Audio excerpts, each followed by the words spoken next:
kita ya, untuk teman-teman ini boleh enggak ini kita uh, on cam dulu ya, saya biar bisa melihat peserta.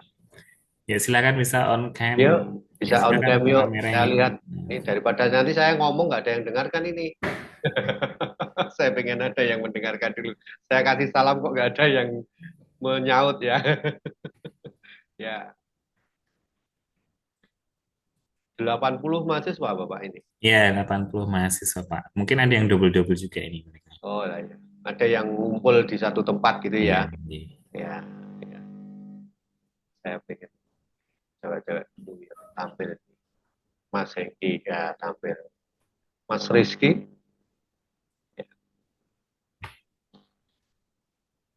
Ya, saya ulangi ya.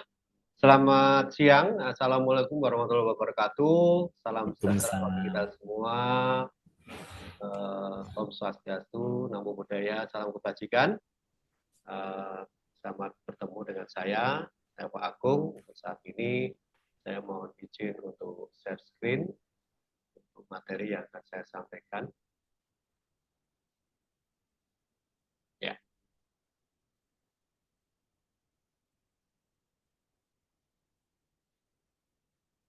ya sudah bisa dilihat ya. Oke, Sambung. oke. Untuk menghemat waktu, kita mulai ya. Bapak Ibu dan Bapak Ibu, maaf ini saudara-saudara semua. Saya saat ini eh, saya untuk menyampaikan tentang pengenalan kamar bedah. Ya, ada yang mengatakan apabila tidak kenal tidak sayang ya. Saya bisa memperkenalkan saya sendiri ya. Ini mungkin pengalaman pendidikan saya, pekerjaan saya ya. Saya sudah lama sekali di Suraji, tapi memang di Suraji saya di kamar operasi belum cukup lama, tapi saya eh, lama di Bangsal ya. Di kamar operasi baru 8 tahun ya. Jadi, tapi paling tidak saya sudah banyak mengenal ya. Dan uh, organisasi saya ikut di BPNI, HIPKABI, dan HIPOTI. Kalau HIPKABI itu Himpunan Perawat Kamar Bedah Indonesia. Kalau HIPOTI memang saya seminatan saya di muskuloskeletal ya. Jadi saya benar-benar di HIPOTI. Jadi HIPOTI itu adalah semuanya sekarang menjadi himpunan ya. Walaupun HIPOTI tapi tetap himpunan perawat or ortopedi dan traumatologi Indonesia ya. Jadi kalau yang berminat nanti yang masuk di kamar operasi, nah, wah saya kok berminat jadi perawat kamar bedah, monggo bergabung di HIPKABI dan di HIPOTI. Nah, di sana ada apa persatuan di sana yang akan mempersatukan kita dalam uh, keilmuan kita tentang kamar operasi dan ortopedi traumatologi yang saya saat ini. Oke, ini habis pada makan ya. Jadi biasanya kalau kalau tidak disemangati itu ngantuk nanti. Ya, terus kenyang, nanti saya ngomong gitu kan, terus ngantuk. Ya, ya saya akan coba nanti dijawab ya. Kalau kita di Kementerian Kesehatan ya, jadi walaupun kita itu di siang hari, sore hari, di pertemuan itu kita harus berbicara tentang semangat pagi. Ya, jadi kalau saya selamat siang, jawabannya adalah semangat pagi. Ya, selamat pagi. Ya, kalau selamat pagi itu kan semangatnya masih pagi ya. Kalau saya nanti menyampaikan selamat siang, jawabannya selamat pagi. Kalau saya menyatakan selamat pagi, jawabannya selamat pagi, gitu ya. Semangat pagi, sorry, semangat pagi. Nah, kalau saya bilang semangat pagi, jawabannya adalah pagi-pagi luar biasa, tetap semangat. Gitu ya, paham ya?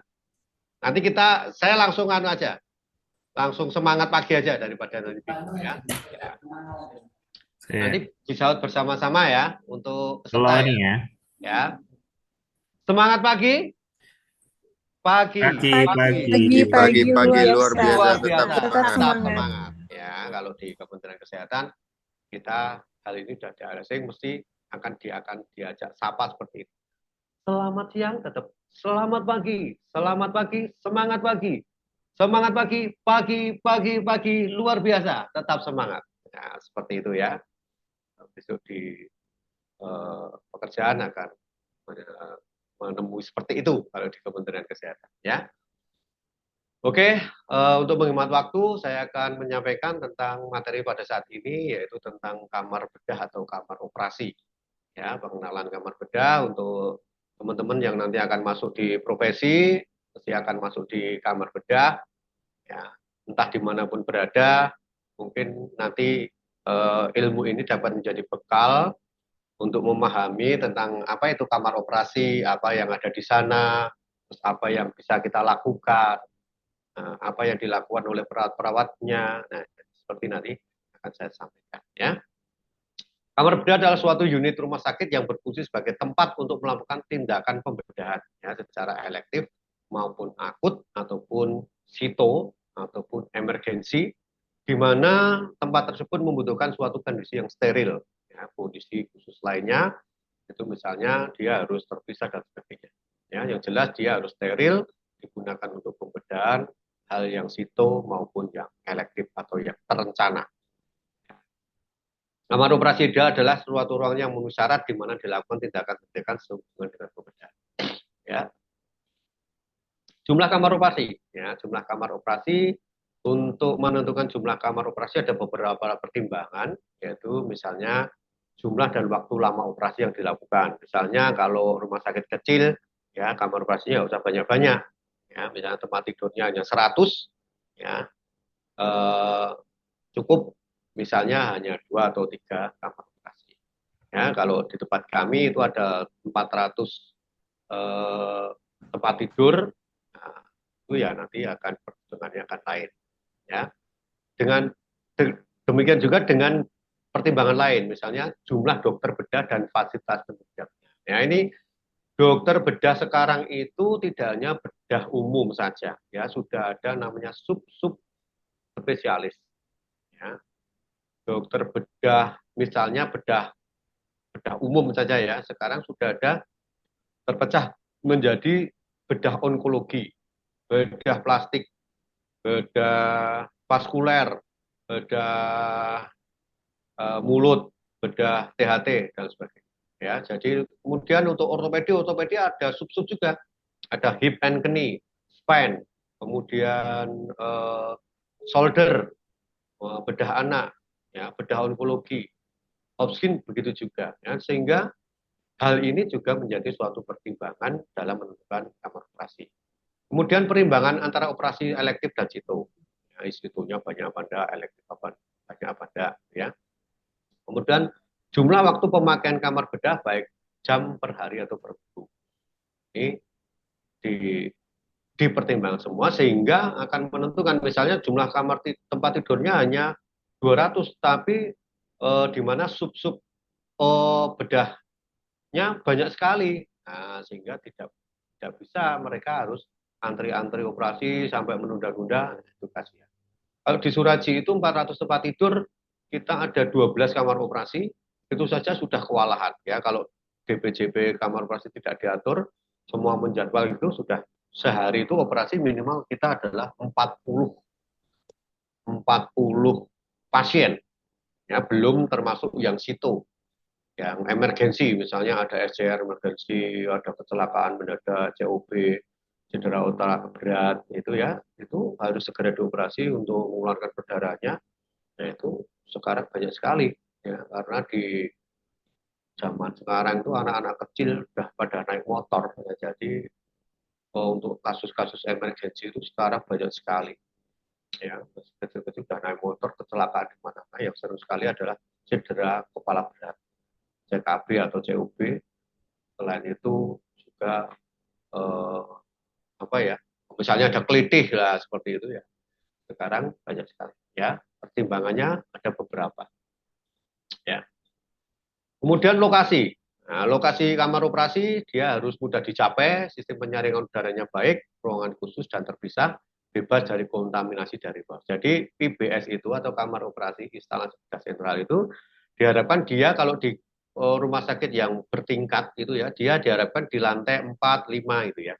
Kayak di Suraji itu kita ada 5 lantai, kamar operasi kita ada di lantai 5 dan lantai 4. Diharapkan ke depan kalau ada misalnya helipad, nah misalnya situ kita menjadi rujukan nasional ataupun internasional, kita bisa memanfaatkan atap sebagai helipad sehingga eh, penanganan kasus-kasus trauma akan cepat. Ya, misalnya pada kasus-kasus kemacetan yang berat, ada kecelakaan di situ, nah, nggak bisa jalan kan pakai heli.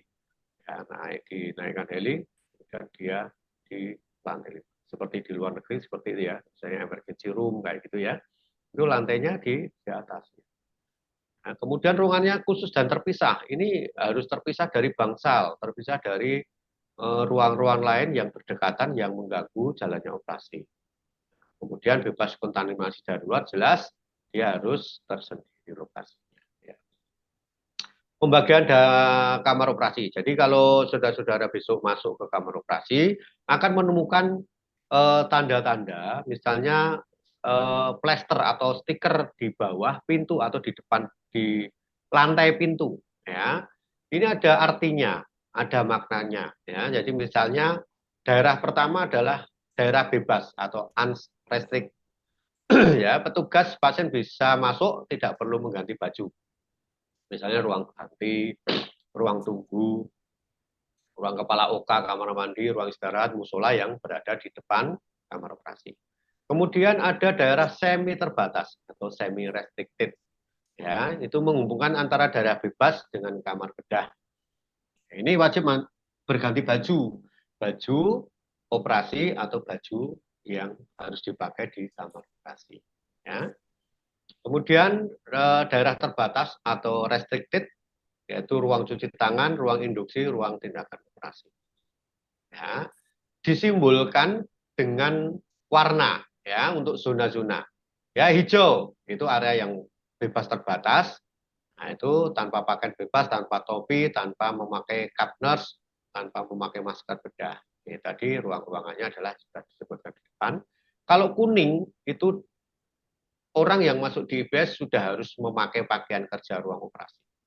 Ya, memakai gaun atau jas operasi yang bersih atau ganti baju operasi, sudah harus memakai topi bedah, sudah memakai masker, ya, memakai alas alas kaki yang dari kamar bedah, jangan dari luar, ya. Kalau merah itu area yang sudah di ruang operasi, itu harus ada pakaian kerja, ruang operasi, memakai topi bedah, masker, gaun, jas operasi, memakai alas steril, ya, memakai perangkat yang sudah steril saat operasi. Nah, ini ya yang saya katakan. Kalau masuk OK ada tanda kuning, berarti saya harus ganti baju. Kalau merah itu tidak boleh masuk, ya, jangan masuk kalau belum memakai baju operasi, belum memakai masker, belum memakai topi, ya, alasnya belum steril, tidak boleh masuk di daerah-daerah. Syarat-syarat kamar bedah yang ideal adalah bentuknya sudut tidak boleh tajam. Ya, lantai, dinding, langit harus melengkung. Nanti akan saya jelaskan. Lantai harus dari bahan yang kuat, tidak mudah mengantarkan listrik, tidak mudah nyetrum, ya, mudah dibersihkan dan berwarna terang. Lapisan dinding langit-langit dari bahan yang keras, tidak berpori, tahan terhadap api, ya, kedap terhadap air, tidak mudah kotor, tidak mempunyai sambungan, ya, berwarna terang, tidak memantulkan cahaya, mudah dibersihkan dan tidak menampung debu. Ini materi yang diharapkan adalah yang vinil, vinil atau epoksi. Ya, ini yang dimaksud sudut tidak boleh ada sudut. Jadi di sudut temboknya IBS itu harus melengkung. Ya, karena kalau dia membentuk sudut, dia akan dipakai bersarangnya kuman-kuman atau bakteri-bakteri yang ada di kamar operasi. Ukuran minimal 5,6 sampai 7,8. Jadi 5,6 kali 5,6 kemudian maksimalnya 7,2 sampai 7,8. Ya cukup besar. Ya. Besar kecilnya kamar bedah tergantung kegunaannya. Kalau sekarang rata-rata kamar operasi adalah yang ukuran 7 kali 7, yang besar. Ya, karena di sini kita sudah ada sub-sub spesialis, itu kamar operasinya itu ada alat-alat yang besar-besar yang harus dipakai untuk operasi, misalnya mikroskop, ya, kemudian menara-menara artroskopi itu sangat membutuhkan tempat, sehingga diharapkan kamar operasi itu adalah luas. Kemudian langit-langit plafon minimal 3,5, minimal 2,5, ya maksimal 3,6 atau hampir 4 meter. Ya, pintu pasien, pintu masuk dan keluar harus berbeda. Ya, ada 2 pintu, yang satu pintu untuk pasien yang masuk, kemudian pintu untuk petugas yang dari samping. Ya. Setiap pintu kamar bedah harus ada kaca tembus pandang. Nah, ada kaca untuk mengintip ya dari luar. Pintu harus sliding door ya, sliding ya, harus geser, tidak bukaan gitu ya kalau sekarang ya. Pintu maksimal 1,2 meter, tingginya minimal 2,10 meter. Nih ya, jadi IBS kami di Suraji seperti ini ya, yang di samping kanan. Ya, jadi ini untuk yang samping ini adalah untuk petugas, yang tengah ini adalah untuk pasien ya. Di antara dua kamar operasi kadang ada tempat cuci tangan. Makanya tadi di area restrit ya, yang area super steril tadi harus dicuci tangan, kok termasuk area steril karena di situ untuk mencuci tangan dokter-dokter atau perawat yang akan operasi. Ya, bentuknya sliding. Ya, tidak bukaan kayak zaman dulu ya, kayak kamar kos ya, tidak. Oke, sistem ventilasi ya, diatur suhunya secara sentral, kemudian dapat diatur dengan alat kontrol memakai filter, kemudian ultra clean laminar airflow, nah, suhunya antara 19 sampai 24 derajat ya, dingin kalau di kamar operasi. Kalau mahasiswa itu kadang nggak kuat ya, karena hanya melihat dengan suhu di 19 itu aja udah kedinginan ya. Kalau 24 gitu ya nggak begitu dingin. Tapi kalau di dalam kamar oka itu biasanya sudah antara 19-an ya, 29. Kelembapan udara ya diharapkan adalah 45 sampai 60. Bagusnya idealnya adalah di 55%. Tekanannya adalah positif. Yang dimaksud tekanan positif adalah jadi saat ini kita tetap di tekanan positif, walaupun saat di COVID itu ada dibentuk kamar opera yang bertekanan negatif. Nah, tapi sementara ini kita tekanan positif, artinya adalah tekanan udara yang di dalam kamar operasi lebih rendah daripada yang di luar, sehingga saat pintu dibuka udara itu akan lebih tinggi ya, jadi sehingga pintu kamar operasi dibuka, udara itu akan keluar eh, ke durlub atau ke lorong-lorong, tidak dari lorong masuk ke kamar operasi, tetapi yang kamar operasi keluar, sehingga diharapkan tidak ada kuman ataupun bakteri yang masuk dari luar masuk ke OKA, ke ruang steril. Dia justru mendorong keluar sehingga bertekanan positif. Kalau COVID itu harus bertekanan negatif ya, karena justru malah yang dari luar ya, so tidak boleh menularkan ke yang di luar ya, ya. Tidak boleh berhubungan dengan udara langsung, dari udara luar, maksudnya pintu kamar operasi terus langsung buka itu langsung ke ruang pasien itu ya tidak boleh ya. Kemudian untuk sterilisasi pakai AHU, air handling unit ya, filter udara harus dibersihkan dari debu dan bakteri atau jamur. Jadi sistem sirkulasi udara di OK itu berputar ya, berputar gitu ya, berputar.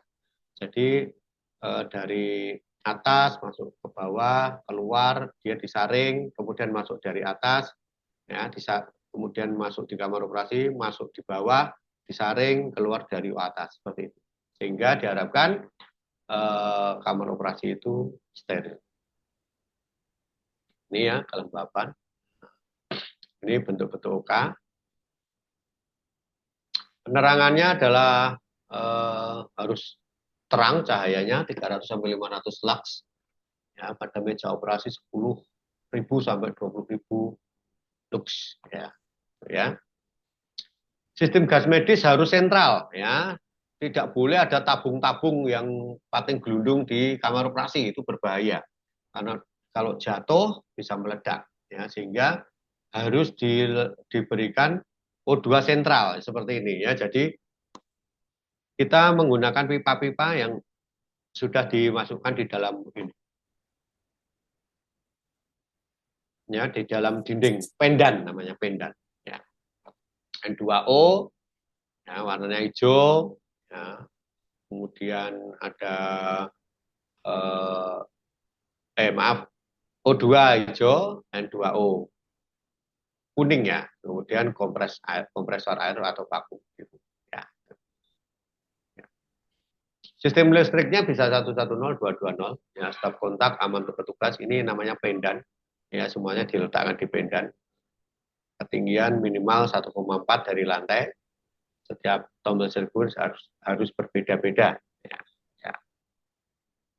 Sistem komunikasi ini penting, selain kita pakai HP ya, atau kalau saya dulu di Singapura itu, pernah ke Singapura itu, kalau di sana luar biasa ya, sistem komunikasinya memakai kayak pesawat begitu, dia bisa ya kayak HT itu, tapi dia frekuensinya bisa menjangkau di seluruh luar rumah sakit, di luar rumah sakit. Jadi kadang HP kan terhambat sinyal ya, kadang memakai itu ya, HT itu, sehingga dokter yang di bangsal kalau di tengah operasi butuh konsultasi mendadak bisa langsung ditelepon. Selain itu juga ada intercom di antara ruang satu dengan yang lain untuk berkomunikasi. Misalnya komunikasi lain selain dengan dokter yang di luar, ada yang dengan laboratorium patologi anatomi, patologi klinik. Ya, sekarang tapi di IPS Kamar Suraji Tirtonegoro itu kita memakai masih iPhone ya. Jadi kalau ke laborat itu kita telepon pakai iPhone. Ya, gitu ya. Ada bermacam-macam. Ya, peralatan. Peralatan kamar bedah harus mobile. Mobile maksudnya adalah bukan mobil ya, tapi mobile. Dia harus punya roda, dia harus bisa bergerak. Alat apapun itu. Meja operasi harus punya roda. Ya, meja yang untuk operasi harus ada rodanya. Ya, apalagi dengan alat berat seperti ini, misalnya siam. Ya, siam ini alat yang dipakai X-ray yang dipakai untuk saat operasi. Kemudian terbuat dari stainless steel sehingga mudah dibersihkan. Ya, terus alat harus sesuai standar. Ini ya, jadi alat anestesi, alat meja operasi semuanya beroda. Ya, dia harus mobile. Saat digeser-geser, dibersihkan itu tidak kesulitan, tidak merusak lantai juga. Ya, pakai mungkin di sini ada pertanyaan?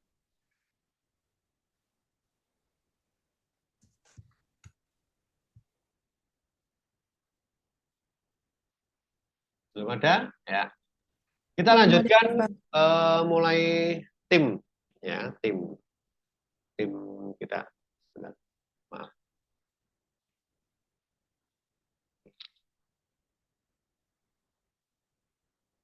Ya, tim kamar bedah ini ada 4 di tim bedahnya, 2 di tim anestesi. Ya, jadi 1 adalah operator. Siapa operator itu? Yang disebut operator adalah dokter ahli bedah yang melakukan pembedahan.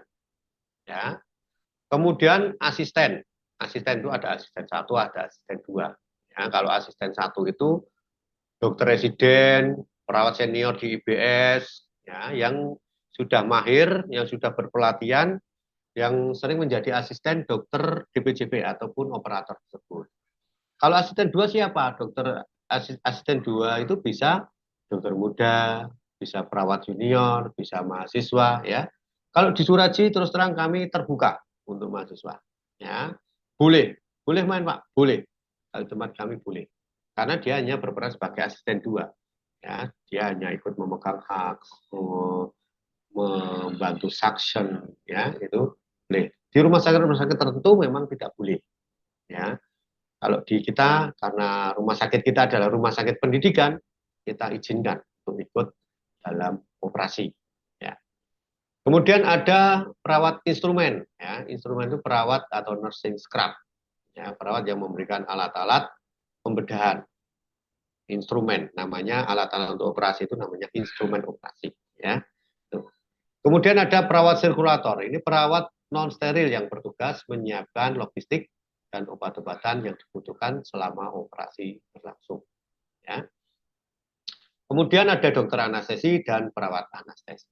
Ini anggota tim kamar bedah yang berada di kamar bedah. Ya.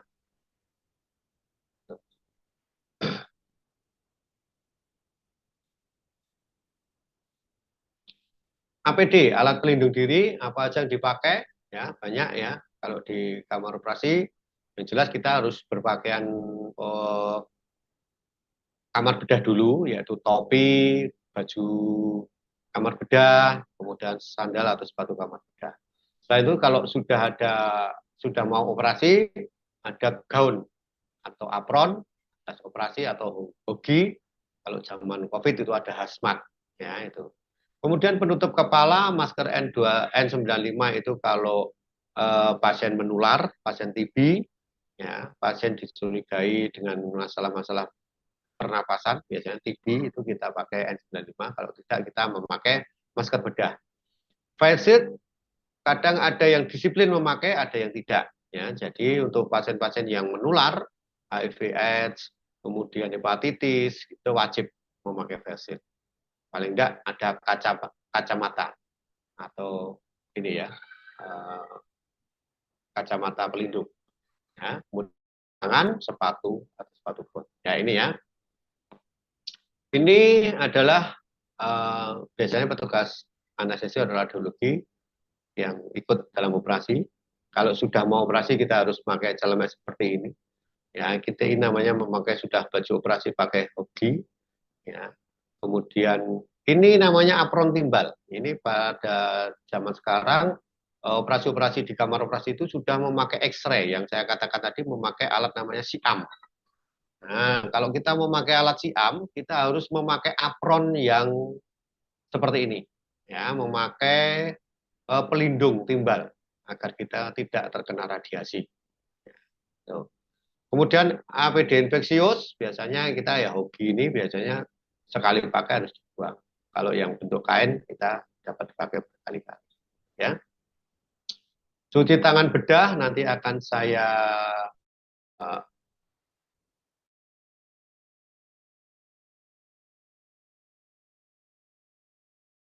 halus untuk mengaduk kotoran dan mikroorganisme.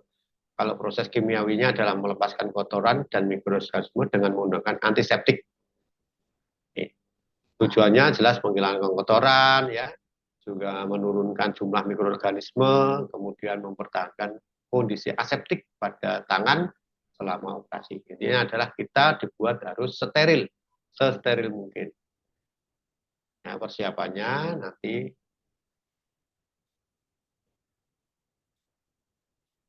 ini sebenarnya saya setelkan video saja untuk yang khusus.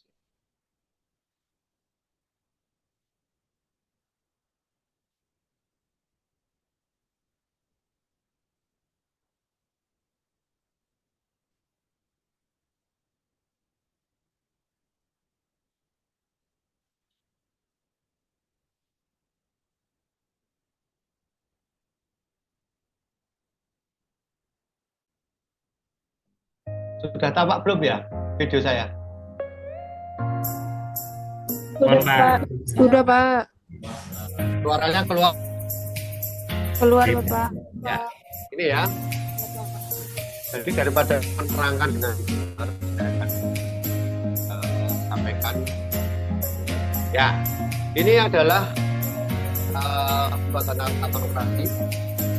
Ini ada zona-zona. Ya, zona 0 itu adalah daerah intisip. Mana ini super steril. Ya, ini super steril. Kemudian zona 1 itu adalah zona di mana operator asisten berdiri. Ya, jadi kalau zona 0 itu zona area operasinya atau daerah insisi. Kalau zona 1 itu zona di mana ya. Kemudian ada zona 2. Nah, zona 2 di mana tadi saya katakan di personel IPS itu ada siapa saja. Nah, salah satunya adalah perawat sirkulator, di mana dia tidak cuci tangan steril, ya, dia sebagai logistik, dia akan memberikan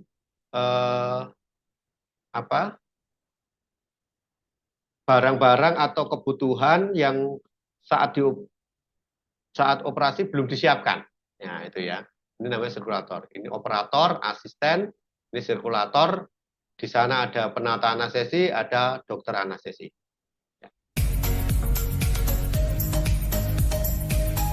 Ya, sekarang kita proses cuci tangan atau scrubbing. Lepas semua perhiasan, termasuk cincin dan jam tangan. Kuku harus pendek, bersih, dan tanpa cat kuku.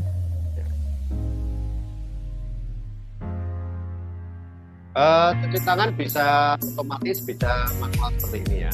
Di Suradi sudah otomatis, sekarang sudah pakai injek kaki. Ya. Tangan harus basahi tangan dengan air yang mengalir dari ujung jari sampai 5 cm di atas siku.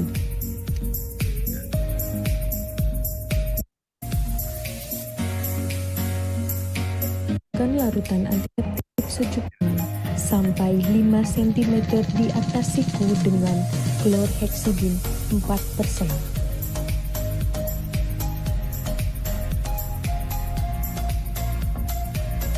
Ya. Membersihkan kuku dalam sebelumnya sebelum tadi membersihkan itu adalah yang benar adalah membersihkan kuku dulu. Kuku ke dalam tempat membersihkan kuku, kemudian mengambil ini ya. Tadi ada yang salah. Ya, begitu. Kemudian mengikat kuku jari pada masing-masing tangan selama 1 menit menyikat atau 60 kali. Membuang sikat dan membilas dengan air mengalir sampai bersih.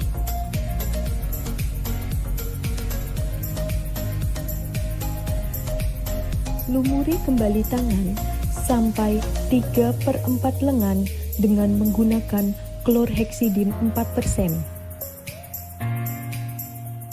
Gunakan tangan atau spons untuk membersihkan tangan kiri dan kanan. Mulailah menggosok telapak tangan selama 15 detik atau 15 kali. Punggung tangan 15 detik atau 15 kali. Kemudian seluruh jari secara berurutan. Setiap jari yang digosok seolah mempunyai 4 sisi. Masing-masing tangan 1 menit. Lalu buang spons, bilas di bawah air mengalir sampai bersih.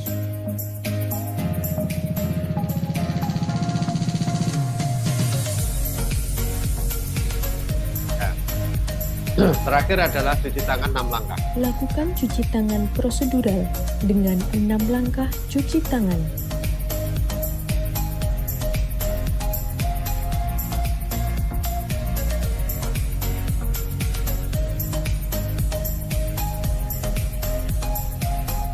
Kemudian bilas.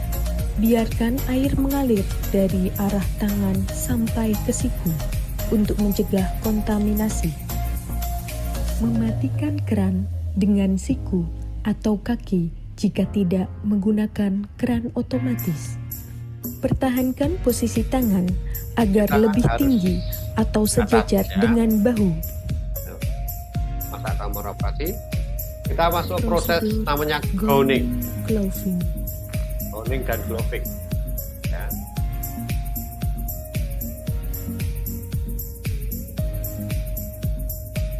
Ya, kita bersihkan dengan handuk.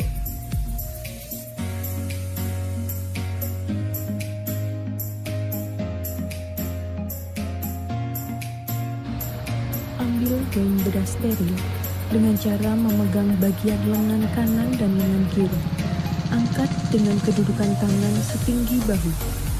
Petugas yang tidak steril mengambil bagian dalam dari gaun dan menarik ke belakang untuk merapikan dan harus menutup seluruh bagian belakang pemakai, serta mengikatkan tali gaun dengan rapi. Ini tugasnya perawat sirkulator. Ya, ini perawat sirkulator, selain logistik, dia membantu dalam proses kuning dan glowing. Ya. Dengan tangan yang sudah bersaring, pakai prosedur sarung glowing. tangan yang satunya lagi. Ya, prosedur memakai sarung tangan. Dengan dibantu tangan sebelah yang masih berada di dalam lengan gaun, pakai sarung tangan yang satu. Ya, glowing. Ya.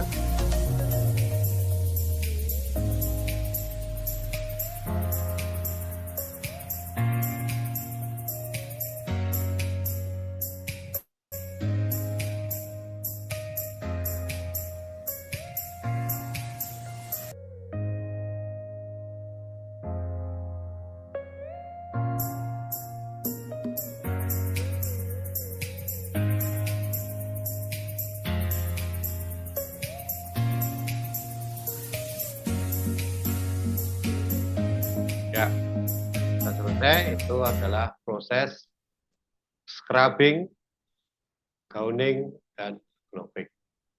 Ya, jadi kalau di kamar operasi harus seperti itu. Oke. Ya, tadi sudah dilihat di video. Melepaskannya, kebalikannya ya. Kemudian yang terakhir adalah sarung tangan. Ini itu penting. Ya, kalau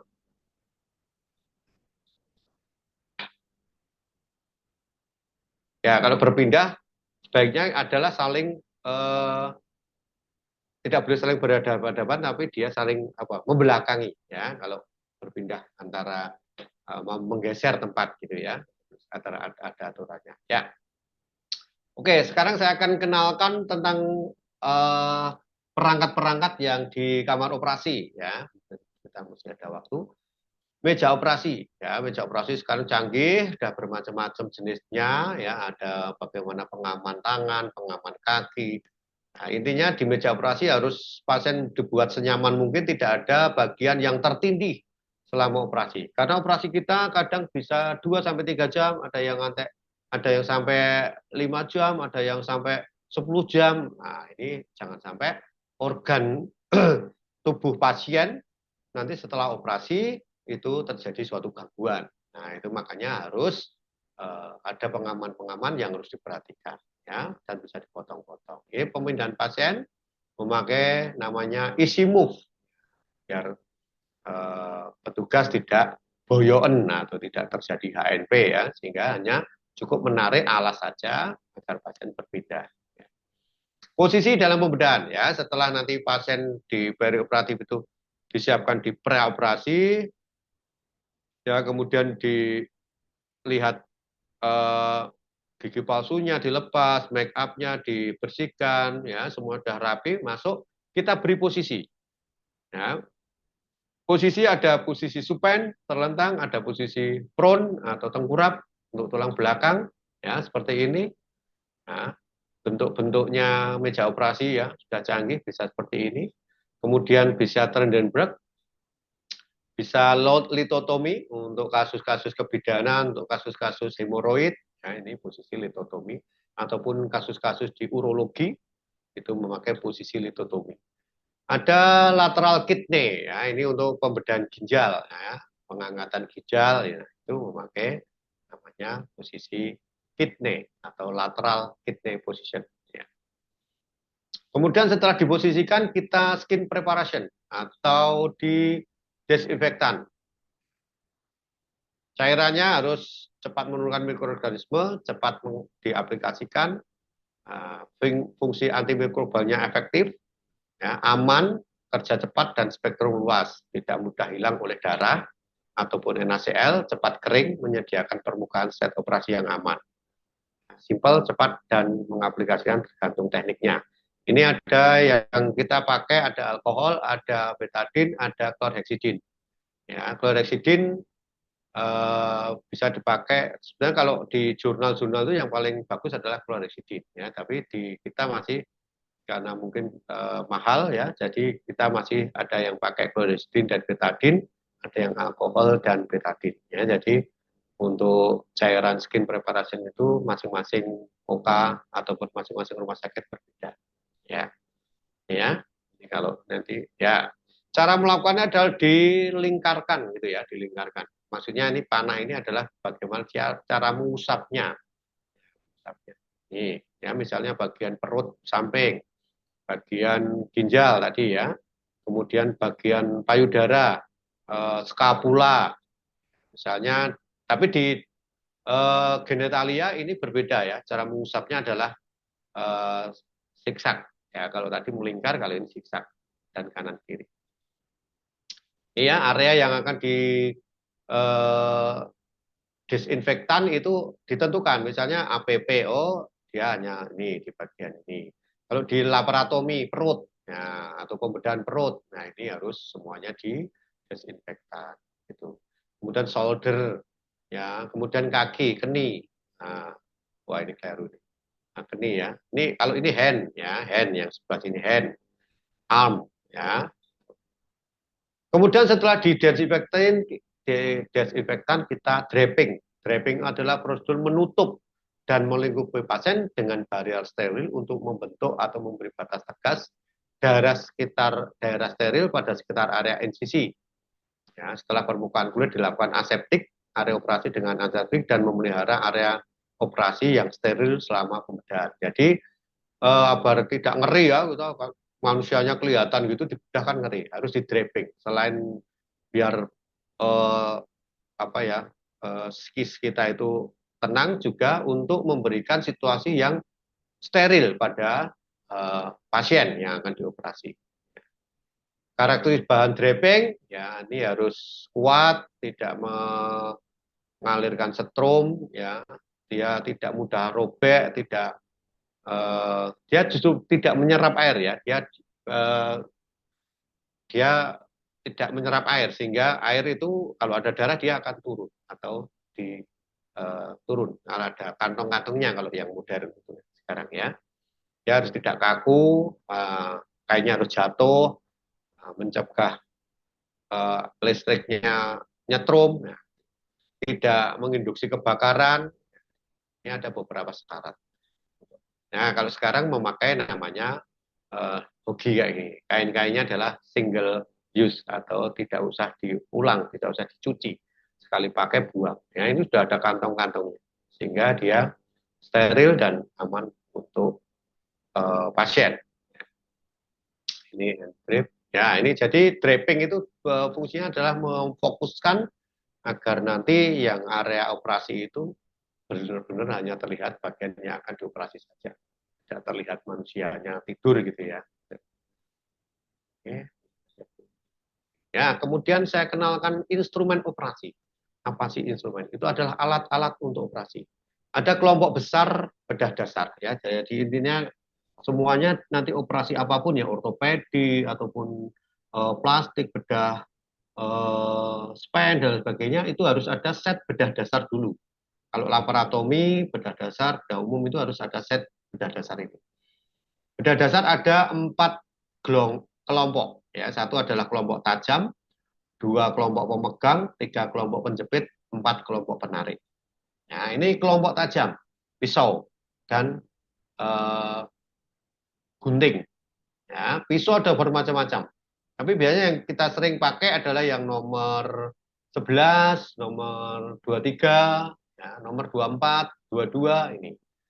Gunting ada macam-macam juga, ada gunting bengkok ini untuk perban, ada gunting jaringan yang modelnya seperti ini, ramping, ujungnya tumpul dan melengkung ke atas. Kemudian ada gunting benang, ada gunting jaringan yang kecil, yang besar dan sebagainya. Ya.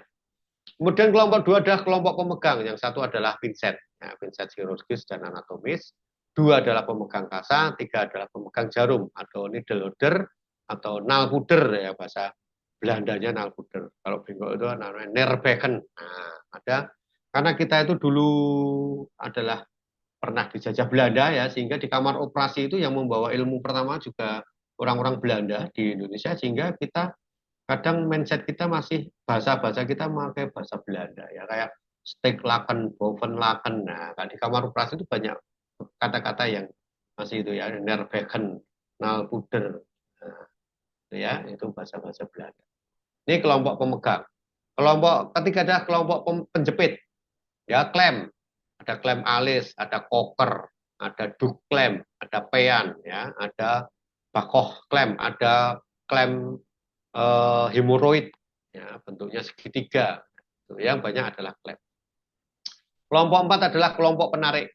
Ada Langenbeck, Widerdorf, refraktor. Ya, bermacam-macam refraktor. Ya, ini instrumen bedah dasar yang ditata di kamar operasi seperti ini. Ya, nanti ada 2 kom, ada pisau ya, yang diletakkan di bengkok. Saat kita memberikan pisau itu aturannya ada diletakkan di bengkok. Ya, tidak dikasihkan pisaunya gitu. Dan memberikannya adalah di bagian yang tajam itu di tempat kita. Ya, jangan sampai kasih gunting, ujungnya gunting diberikan operatornya akan marah-marah. Ya, kamu bisa disuruh pulang nanti. Sudah keluar saja. Ya, yang diberikan adalah gagangnya, tempat untuk ya, yang area tajam di area kita. Seperti itu. Ya. Instrumen bedah, ya, ini bedah dasar, ya, mungkin Opskin, ya, untuk laparotomi, ini adalah set bedah dasar. Terdiri dari tadi ya, jadi ada tajam, gunting, pisau, kemudian ada pemegang, pinset, ya, kemudian ada penjepit, duklem, klem, kemudian ada penarik. Ini refraktor ya, yang kayak centong ini adalah refraktor ya, untuk mendesak. Ini instrumen ortopedi, ya, ada tangnya, ada bontang, ada ukul, ada tatah ya, ada Langenbeck, Langenhack. Ini bedah mulut ya, bedah mulut ya, ada pencabut giginya. Ya, selain set bedah dasar, juga ditambah ada bur, ini refraktor namanya, refraktor untuk membuka mulut. Ya. Instrumen pendukung, ya, jadi ada bengkok, selang, saksen, dan sebagainya. Ya. Di operasi, di kamar operasi kita nanti berkewajiban perawat itu ada namanya surgical safety checklist. Ya, jadi di sana ada sign in, time out, dan sign out yang harus diisi oleh perawat. Kalau sign in itu adalah persiapan sebelum operasi. Ya, kalau di time out itu di kamar operasi sebelum melakukan pembedahan harus dilakukan time out. Ya, dokternya siapa? Ya, pasiennya siapa? Identifikasi pasien dulu. Pasien atas nama Tuan A dengan fraktur femur dextra dilakukan ORIF. Ya, dengan DPJP atau dengan operator dokter atomi. Ya, kemudian asisten 1 Pak Budi, asisten 2 Pak Yu, instrumen Rizal, nah, kemudian sirkulator Wahyu, nah, seperti itu ya, menyebutkan masing-masing pribadinya, kemudian penata anestesi Pak Tri, kemudian dokter anestesi Dokter Esa. Kemungkinan operasi, kesulitan operasi, adanya perdarahan, penanganan operasi dilakukan transfusi. Nah, seperti itu disampaikan di time out. Nah, setelah semuanya melaporkan, dilakukan berdoa. Sebelum kita mulai, kita berdoa. Ya, setelah berdoa, baru boleh diberikan scalpel atau pisau. Nah, makanya di IBS itu sering ada semboyan no time out, no scalpel. Ya, sebelum ada time out, sebelum ada cek recek pasien, tidak boleh kita mengiris. Nah, apa bahayanya? Bahayanya kalau salah sisi. Nah, ternyata pasiennya perdarahan otaknya sebelah kanan, dibuka yang sebelah kiri, nah, tidak boleh. Itu namanya KTD, kejadian tidak diinginkan. Ya, bisa menimbulkan komplain rumah sakit, komplain kamu, ya, komplain perawat-perawat, dokter dan sebagainya yang tidak aman. Makanya harus time out wajib hukumnya. Sign out itu adalah sebelum menutup luka harus dicek kasa keluar berapa. Ya, prosedurnya tadi dilakukan apa, kasa keluar berapa, instrumen sudah lengkap belum, jarum sudah lengkap belum, ya. Jangan sampai ada alat ataupun kasa yang tertinggal di perut pasien. ya, ataupun gunting yang berada di perut pasien. Nah, itu harus ada send out. Kalau ada kejadian, mungkin pernah ya mendengar, oh ada gunting ketinggalan di perut, itu jelas ini namanya surgical surgery checklist-nya nggak jalan. Send out-nya jelas nggak jalan, ya, karena tidak dicek alat-alatnya, ya, sehingga bisa berbahaya tertinggal di dalam tubuh pasien. Ya, yang perlu diperhatikan, ya, kuku petugas harus pendek, harus membatasi gerak agar bagian tubuh yang tidak menyentuh bagian alat-alat yang lain. Sehingga kita di kamar operasi itu harus seperti ini, ya, tangan kita harus di atas, tidak boleh turun ke bawah. Kalau turun ke bawah itu namanya non steril. Harus cuci tangan lagi, harus pakai sarung tangan baru. Ya, harus menjaga jarak aman dari alat non steril. Ya, kalau sudah cuci tangan steril nggak boleh kemana-mana, ya harusnya ya harus di kamar operasi. Kemudian memperhatikan sterilisasi bagian depan, nah, dan punggung badan sebatas pinggang ke atas harus selalu menghadap ke arah steril. Posisi tangan paling rendah sebatas pinggang dengan cara melipatkan kedua tangan ke depan dada. Semua petugas terutama yang berada di area steril berbicara seperlunya, hubungan terus, ya. Mencuci tangan sesuai prosedur tadi, mempertahankan sterilisasi darah tangan, ya. Kemudian sebelum memakai jas harus memeriksa keutuhan jas, sarung tangan setelah jas steril dikenakan harus sesuai ukuran tangan, ya. Jadi kalau ukurannya kecil jangan memakai sarung tangan yang besar, nanti malah mengganggu saat operasi. Kalau tangannya besar jangan pakai yang kecil, itu menyebabkan dia tertekan tangannya, dia mudah capek. Ya, ini perlu, ya. Jadi keselamatan kerjanya juga mitigasinya harus diperhitungkan, ya.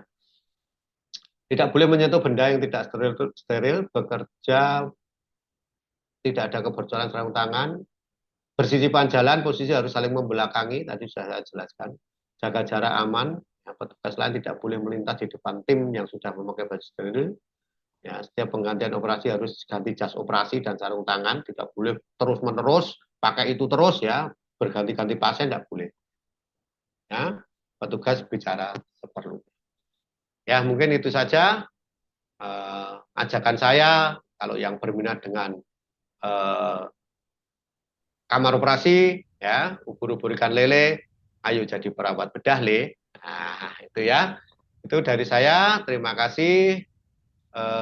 Waktu saya kembalikan Pak Paulinus ini Krisnanto. Panggilan saya nggak tahu. Demikian Pak Denny yang bisa saya sampaikan. Mungkin ada pertanyaan.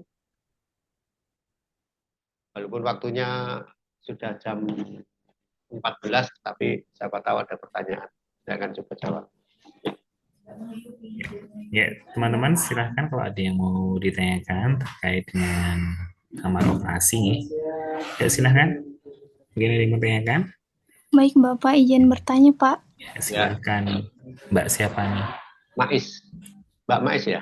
Mbak Mais ya? Baik, benar, Pak. Ya, Mbak Mais, silahkan Mbak Mais. Baik, sebelumnya terima kasih, Pak, atas kesempatannya, Pak. Baik, perkenalkan sebelumnya saya Maisuri Anjani. Sebelumnya terima kasih atas kesempatannya. Saya izin bertanya, Pak.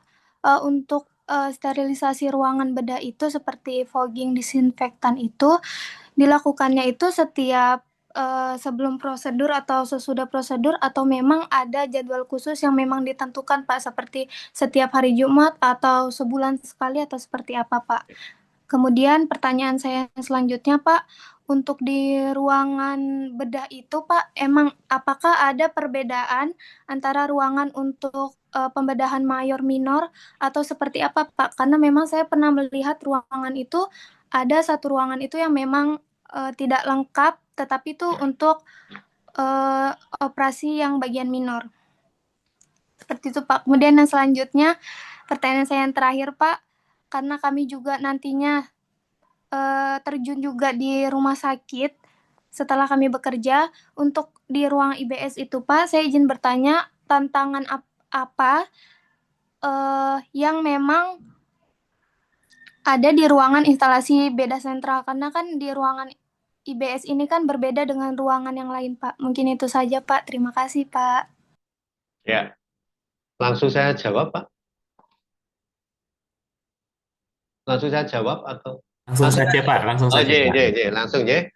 Terima kasih Mas, pertanyaan yang bagus ya, luar biasa ini. Kayaknya pernah ke kamar operasi. Semoga besok pengen jadi perawat kamar operasi. Amin, Ya, Pak. ya. Oke, untuk fogging ya, untuk fogging ini begini.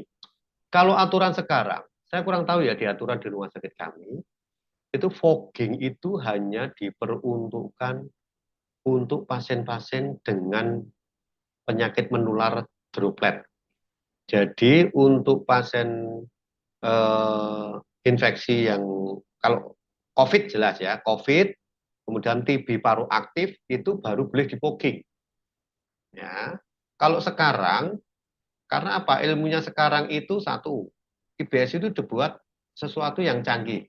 Saya katakan tadi memakai AHU ya, jadi diharapkan sterilisasi itu terjadi setiap hari dengan catatan dia filter di dalam kamar operasi itu berfungsi dengan baik. Ya. Dan filter itu harus diganti setiap 6 bulan sehingga tidak perlu adanya fogging. Untuk HIV/AIDS dan hepatitis bagaimana? Kalau di PPI kami merekomendasikan hanya di lab dan alat harus diganti. Ya, harus meja operasi di lab dengan desinfektan ya yang sudah ditentukan dan tidak usah di fogging. Nah, ini yang kadang menjadi dilema ataupun ribut gimana ya, perasaan di kamar IBS itu kadang kurang nyaman gitu ya. Jadi kalau dulu kan dikit-dikit kalau wah dulu tuh kita belum mengenal HIV/AIDS itu kan takut sekali ya, wah kayak hazmat gitu ya. Ternyata ilmunya kan tidak seperti itu.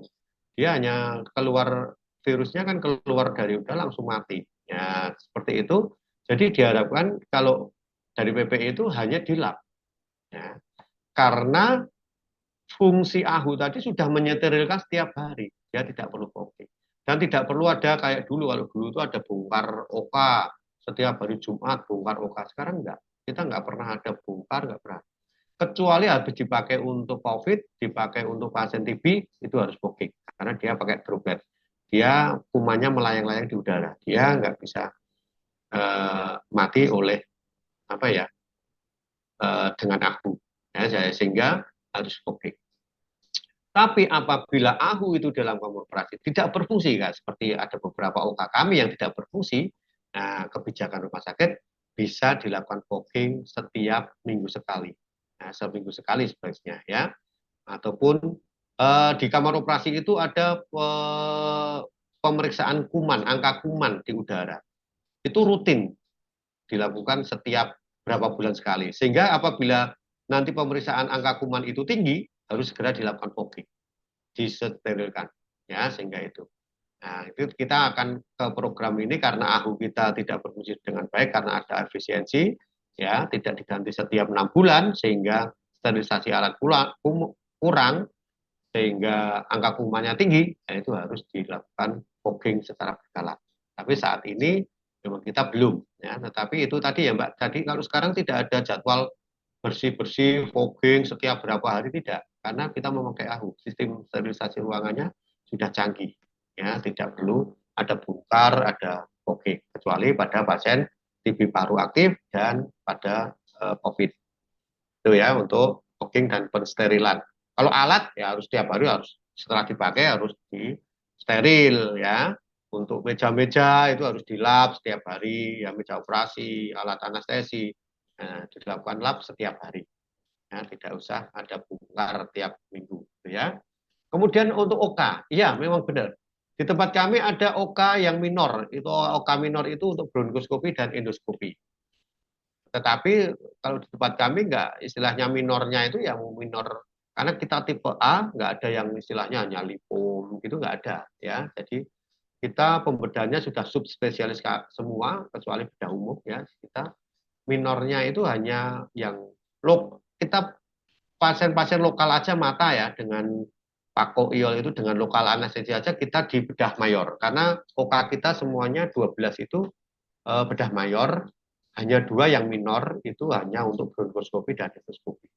Kalau di rumah sakit kecil itu memang ada yang bedah minor, yang hanya lipom, yang hanya lokal anestesi itu dengan ruangan yang minimal ya dengan alat yang minimal bisa melakukan itu. Misalnya di klinik-klinik itu kan bedah minor. Tapi kalau kita di tipe A sudah nggak ada ruang bedah minor dan mayor, semuanya mayor, ya, semuanya besar. Cuma ukurannya ada yang besar sekali, ada yang besar. Tidak ada yang kecil. Kalau yang kecil ya itu tadi hanya ESBL, bronkoskopi dan endoskopi. Ya itu yang bedah minor kita. Kemudian tantangannya apa? Nah, tantangannya ya satu, dia harus punya minat dulu di IPS, di kamar operasi. Dua, ini tantangannya sekarang begini, Mbak. Kalau di kamar operasi itu sesuai PPNI ya, sesuai aturan-aturan keperawatan itu sekarang mensyaratkan kalau masuk kamar operasi, HD itu sudah harus berpelatihan. Paling enggak dia harus sudah magang menjadi perawat yang di kamar operasi. Nah, ini yang menjadi tantangan kalau menurut saya. Ya kalau dulu mau masuk aja nggak bisa apa-apa, dididik di kamar operasi. Kalau sekarang enggak, mensyaratkan perawat bedah ya harus punya pelatihan bedah. Ini yang susah. Padahal pelatihannya mahal sekali ya, 10 juta sampai 15 juta atau mungkin sekarang 18 jutaan ya. Nah, solusinya kalau saya kalau pengen memang berminat di Poltekkes sudah ada istilahnya kalau dulu di kampus saya ya, zaman saya kelas sudah ada peminatan. Nah, di peminatan nanti ada akan dididik menjadi magang. Kalau di Unrio mungkin belum ada program itu ya, setelah lulus magang saja. Ya, mahasiswa-mahasiswa Unrio yang magang di Rumah Sakit Suraji pada kerja semua loh. Ya, jadi tak lihat ada yang masih kontak dengan saya, dia magang di kamar operasi sampai 6 bulan gitu ya. Saat dia seleksi kerja, dia punya nilai plus di sana. Kamu punya pelatihan apa? Misalnya tidak punya pelatihan. Kamu pernah magang? Oh ya, saya pernah magang di kamar operasi selama 3 bulan atau 6 bulan. Itu menjadi nilai plus kalau di swasta. Ya, ini sudah ada, nggak usah didik ini. 3 bulan itu sudah, kalau di tempat kami dia sudah bisa paling tidak menata instrumen, dia sudah bisa jahit. Nah, itu sudah nilai plus. Nah, itu tadi ya Mbak tantangannya. Selain kalau di IBS memang saya akui harus mempunyai fisik yang kuat. Ya, karena sekarang operasinya itu kalau di tempat kami span itu ya, span yang bedah saraf itu operasinya jam 10 pagi sampai jam 10 malam, bayangkan. Ya, kamu berdiri, kamu kerja, walaupun ada 3 orang, tapi kan cukup menguras tenaga. Ya, ya fisiknya harus kuat. Ya. Kemudian yang penting adalah mempunyai pelatihan ataupun magang pengalaman kerja di kamar operasi setelah lulus. Nah, itu tantangan-tantangan. Begitu, Mbak. Mbak Mais sudah bisa menjawab atau ada pertanyaan lagi? Baik, Bapak. Terima kasih, Pak. Ya. Ada lagi? Oh, ini ada di kolom chat. Didima, ya, ini bertanya, Bapak saya izin bertanya, kalau mahasiswa yang tidak tahan dengan suhu dingin di ruang IPS, itu bagusnya seperti apa? Ya Pak, agar bisa tetap berada di ruangan tanpa mengganggu pelaksanaan ketika ruangan IPS. Ya, kalau hanya selama praktek, ya nanti ya bertugasnya ya di pra dan di pos. Ya, itu kalau ada pengecualian itu memang tidak terlalu dingin. Tapi kalau yang di kamar operasi ya harus terlibat ya, nggak bisa. Tapi ya kalau tidak tahan suhu dingin, kalau apalagi dia alergi, ya solusinya dia hanya melihat di bedah-bedah minor, kemudian di pra dan di RR ya. Mungkin untuk kompetensinya ya nggak masuk. Misalnya dia belajar jahit, belajar instrumen kan nggak masuk.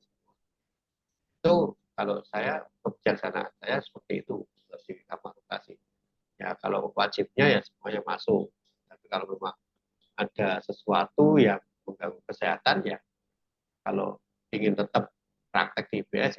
Tapi kalau sudah punya alergi dingin, pengen jadi pegawai kamar operasi ya sudah dipupuskan aja, jangan pengen jadi perawat kamar operasi. Jelas nggak mungkin itu. Orang alergi dingin mau kamar operasinya semuanya dingin ya, harus dingin. Karena apa? Karena kerja di kamar operasi itu berat. Jadi banyak mengeluarkan keringat. Kalau dia tidak dingin, sudah keringat ngucur semua. Kalau keringat ngucur, netes di pasien menjadi unsteril. Ya, tidak boleh ada keringat yang ngucur di kamar operasi, saat operasi. Sehingga suhu dibuat dingin, sehingga kita bekerja keras pun kita tidak kegerahan. Itu tujuannya. Mengapa kok dibuat dingin seperti itu? Karena kita apalagi ortopedi itu ngetok-ngetok, ya ngebor, skrup, ya kayak tukang kayu itu kan kerjaannya ya. Ya. Sehingga kalau tidak suhu dingin, kita akan banyak berkeringat. Itu akan menjadikan pasien kita terkontaminasi kuman. Demikian ini ya di Dima dan di Ruwalu. Ya. Itu ya jawaban saya. Oke. Ya, mungkin ada yang mau ditanyakan lagi teman-teman terkait dengan ruang kamar operasi.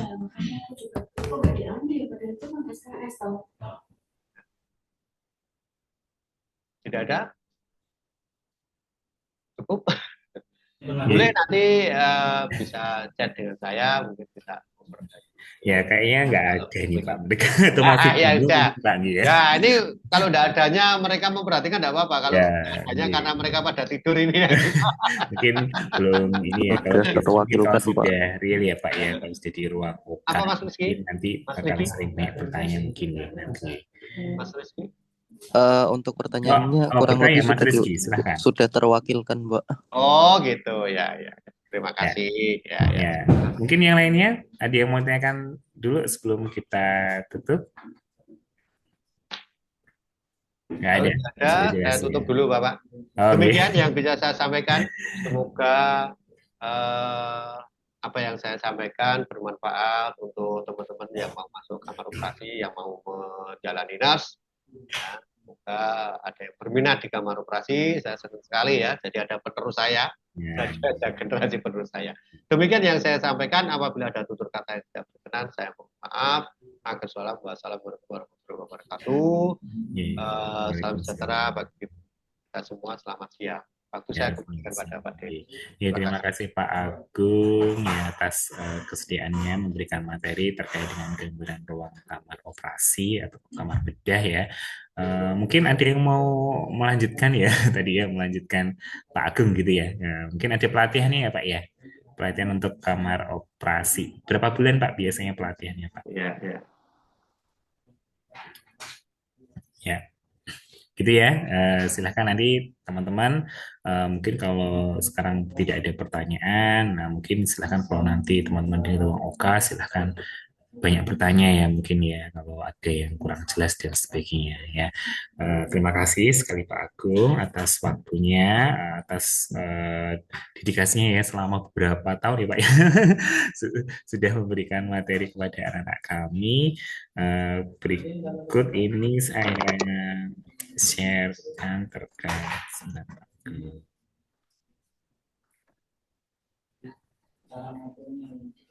sebagai ucapan terima kasih dari kami berikan sertifikat ya.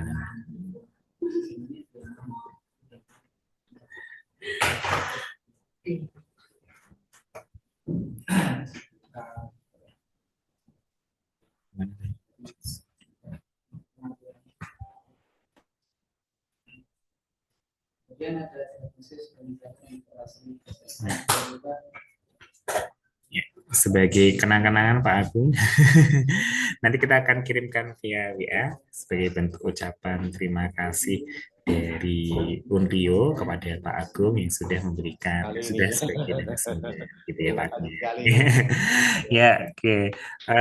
Demikian dirasa cukup untuk materi kita pada sore hari ini. Semoga ilmu yang diberikan Pak Agung bisa bermanfaat bagi anak-anak kami sehingga nanti pada waktu anak-anak kami praktek itu ada gambarannya sehingga tidak blank, tidak kaku atau kaku gitu ya. Ya gitu seperti itu. Semoga ini bermanfaat. Sekali lagi terima kasih atas pemberian materinya. Kita akhiri ya Pak Agung, kita akhiri kegiatan kita pada sore hari ini.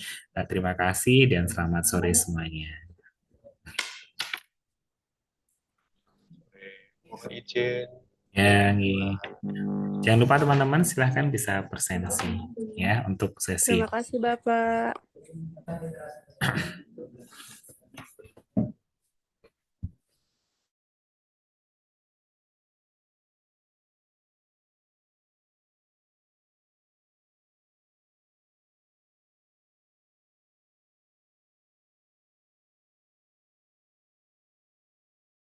Selesai ya teman-teman, silakan bisa meninggalkan ruang Zoom ya. Kita akhiri kegiatan kita pada sore hari ini. Terima kasih dan selamat sore semuanya.